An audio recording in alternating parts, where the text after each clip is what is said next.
দীপার দেওয়া খাবার ফান্টুস রূপাকে দেয় আর বলে যে তোকে তোর মায়ের স্বপ্ন পূরণ করতে হবে, আর সেই জন্য তো তোকে খেয়ে পরে বেঁচে থাকতে হবে। রূপা জানায় যে সে একদিন তার বাবার থেকেও অনেক বড় ডাক্তার হয়ে দেশে ফিরবে আর মায়ের স্বপ্ন পূরণ করবে।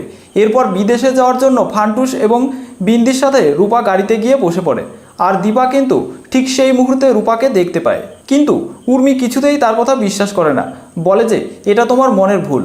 এদিকে এয়ারপোর্টে দাঁড়িয়ে রূপা মনে মনে প্রার্থনা করে যে সবাই যেন খুব ভালো থাকে, আর মন খারাপ করে এও মনে করে যে তার যেমন অন্যদের দরকার নেই সেরকম অন্যদেরও তাকে দরকার নেই। তবে রূপা একদিন অনেক বড় ডাক্তার হয়ে দেশে ফিরবে। এদিকে দীপা বীরকে কোলে নিয়েছিল, তাই দেখে সোনাও বায়না ধরে যে তাকেও কোলে নিতে হবে। তখন দীপা বীরকে সোনার কাছে দিয়ে দেয়, এতেও সোনা খুশি হয় না। এদিকে উর্মি অন্যমনস্ক হয়ে পড়ে আর সামনে একটা বড় গাড়ি চলে আসে, ফলে তাকে হঠাৎ করে জোরে ব্রেক কষতে হয় আর গাড়ি একদম খাদের কিনারায় চলে আসে।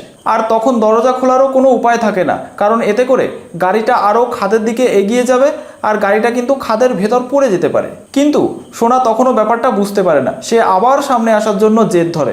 তখন দীপা বুঝিয়ে বলে যে আমরা একটা বড় বিপদে পড়ে গেছি। তখন সোনা বলে যে তাহলে কি সে পাতা মেয়ের মতো মরে যাবে? সোনা বলে যে সে থাকতে সে সোনাকে কিছুতেই মরতে দেবে না, আর রূপাও মরে যায়নি, রূপা কিন্তু বেঁচেই আছে।